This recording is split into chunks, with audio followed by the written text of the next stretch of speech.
Oi, gente! Hoje eu vou falar de 3 emoções que apareceram muito lá nas minhas caixinhas de perguntas: luto, medo e ansiedade. Como essas emoções se manifestam, se conectam e afetam a nossa vida.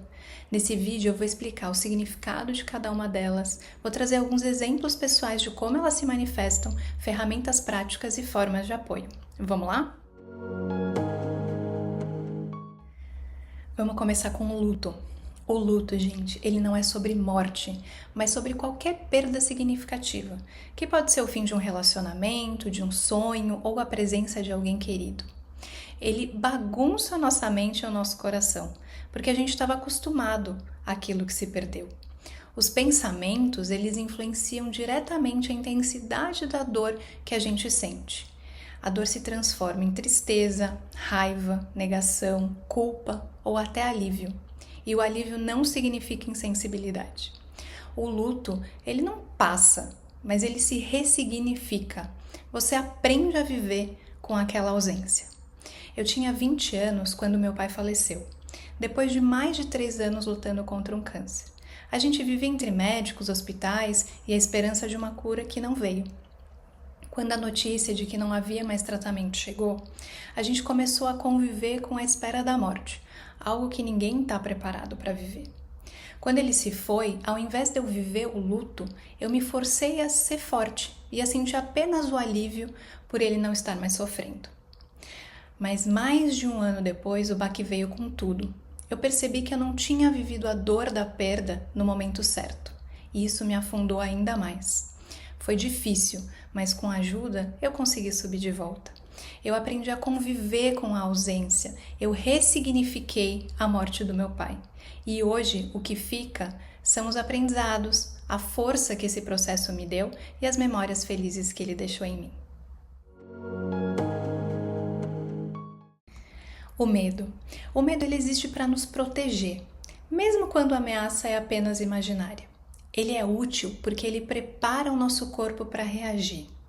Mas quando ele é exagerado, ele paralisa e faz a gente evitar experiências importantes na nossa vida. A chave aqui é questionar pensamentos catastróficos, treinar respostas mais realistas e enfrentar pouco a pouco o que nos assusta. Infelizmente, ao longo da minha vida, eu vivi vários assaltos, em casa, no carro e até na porta da escola da minha filha. Essas experiências deixaram marcas profundas em mim. Até hoje, eu sinto medo de andar na rua. E por muitas vezes, esse medo ele chegou a me paralisar. Mas eu aprendi que apesar da ameaça ser real, ela não está presente o tempo todo. Então, para lidar com isso, eu criei mecanismos de defesa, como andar na rua sem bolsa e outras estratégias que me permitem continuar vivendo. Ainda é um tema constante na minha terapia e eu confesso que eu não aprendi a viver completamente com isso. O medo muitas vezes me paralisa, mas eu sei também que ele me protege. Agora vamos falar da ansiedade. A ansiedade é o medo projetado para o futuro. É como se a gente vivesse no e se?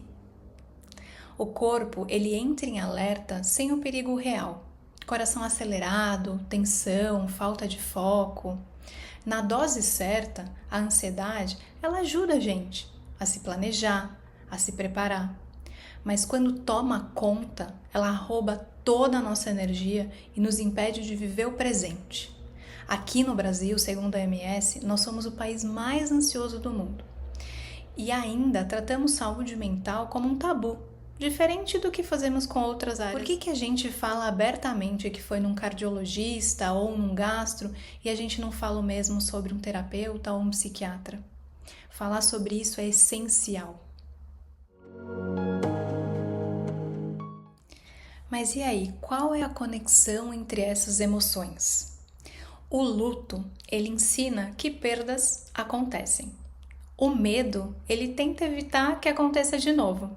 E a ansiedade projeta o futuro tentando prever alguma coisa. Essas emoções, elas estão interligadas e mexem com a nossa sensação de segurança. E sentir isso não é fraqueza, é humano. O trabalho é aprender a lidar com elas de uma forma saudável. Mas como fazer isso? A TCC, Terapia Cognitivo-Comportamental, linha da psicologia fundada por Aaron Beck, trata de forma clara e objetiva esses transtornos emocionais. E tem como conceito central que você sente o que você pensa e dissemina o princípio que você pode viver mais feliz e produtivo se pensar de modo mais saudável. E para isso, existem algumas ferramentas práticas que podem apoiar no processo de ressignificação dessas emoções. Então vamos começar pela ferramenta do registro de pensamentos automáticos e intrusivos. Ela te ajuda a perceber distorções cognitivas, como pensamentos catastróficos e generalização. Para isso, você vai fazer o seguinte exercício: anota uma situação, um pensamento e uma emoção e dê uma resposta alternativa para ela. Assim, você vai trazer para a consciência e para a realidade aquilo que está te atrapalhando. Já a reestruturação cognitiva é uma outra ferramenta que vai te ajudar a repensar sua própria forma de pensar.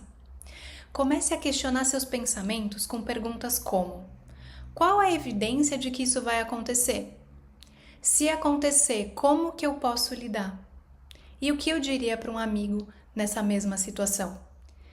Existem também técnicas de respiração e percepção. Na da respiração, você vai fazer o seguinte: vai inspirar por 4 segundos, segurar 2 segundos e expirar por 6 segundos. Ela traz uma consciência corporal e reduz a ativação fisiológica no momento da crise.